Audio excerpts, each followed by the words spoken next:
It has been very cold these last few weeks, so things are just coming up slowly and not a whole lot in bloom yet. Look at a few things.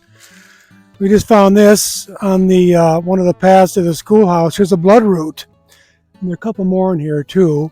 And this is an early spring bloomer, a nice, beautiful, large white flower with a yellow center.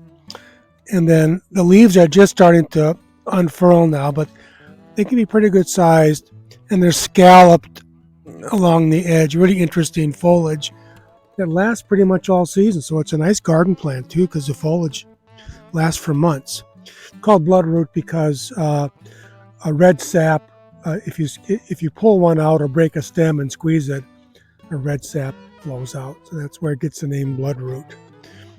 But we have a few here and there at the clearing, and I didn't know they were in this spot right here. Glad to see them. Bloodroot.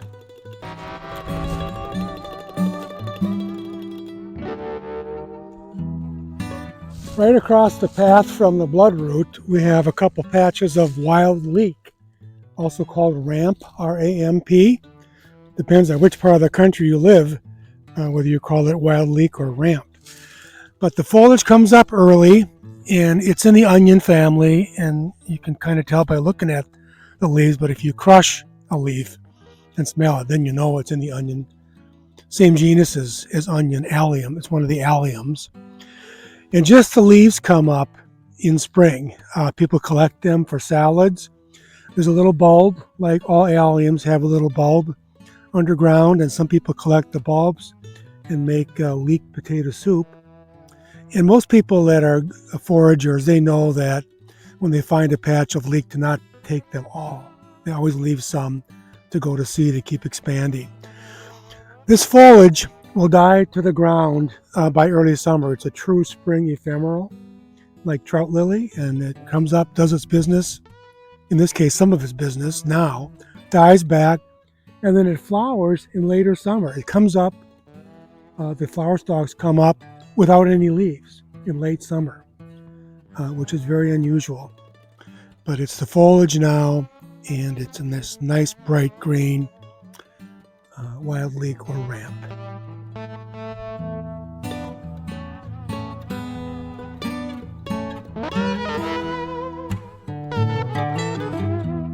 And not far from the ramp is a sharp-lobed hepatica.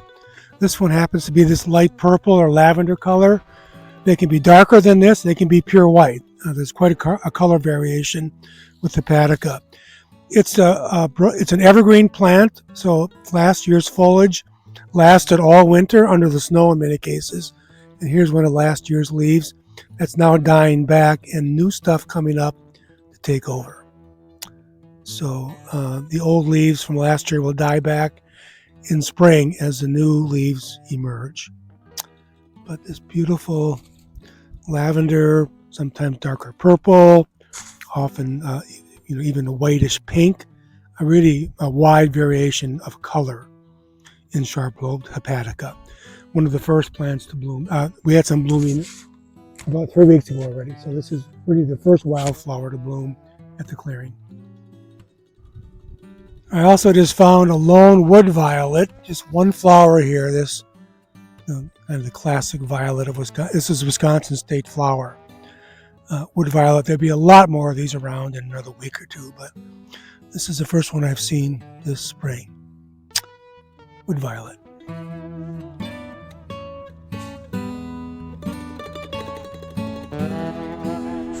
We're just outside the schoolhouse, and here we have buffalo berry, one of our early flowering native shrubs.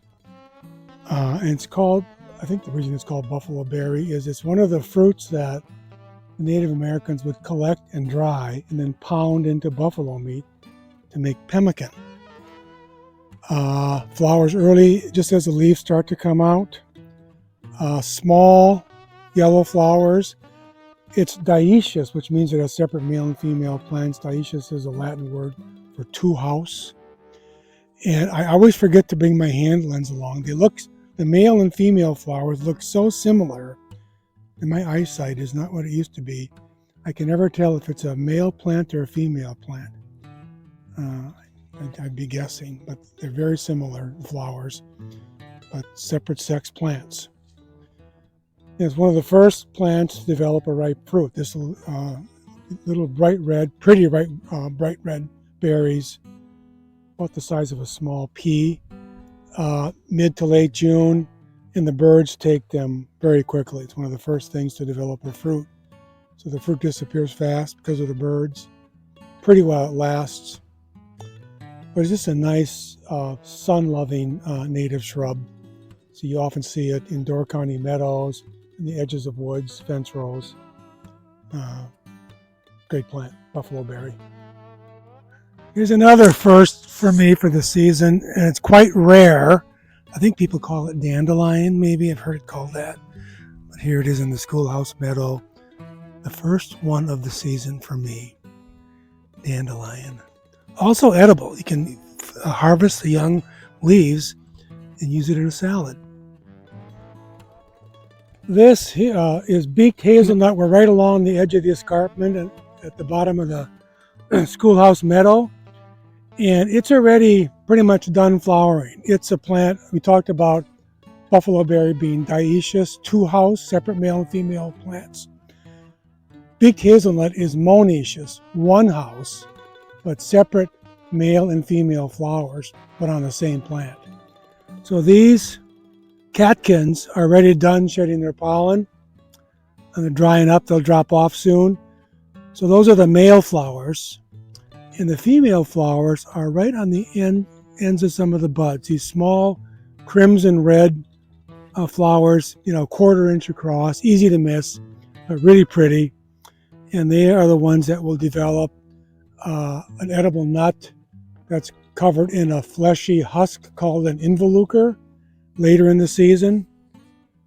But here they are at the end of their bloom cycle, but the female flower is still bright and shiny. Beaked hazelnut.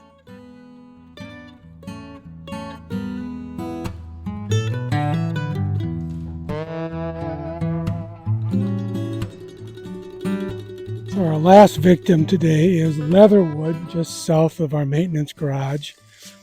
A little bit further along because the leaves are coming out already, but still has its yellow flowers, often a cluster of 2 or 3 kind of hang down, easy to miss. But they've probably been on this plant for 2 weeks already, along with buffalo berry. It blooms very early. And these will just kind of disappear, and they'll develop a small kind of greenish yellow kind of oblong berry or fruit that again ripens early like buffalo berry, and the birds take it right away. It's called leatherwood because you can just about tie it in a knot. The stems are so pliable, hence the name. And it's a classic understory shrub. You won't see it out in full sun. It likes it under high shade, not deep shade, but kind of high shade where it's not in direct sun for much of the day. Only gets about 6 feet tall, very well behaved plant, leatherwood.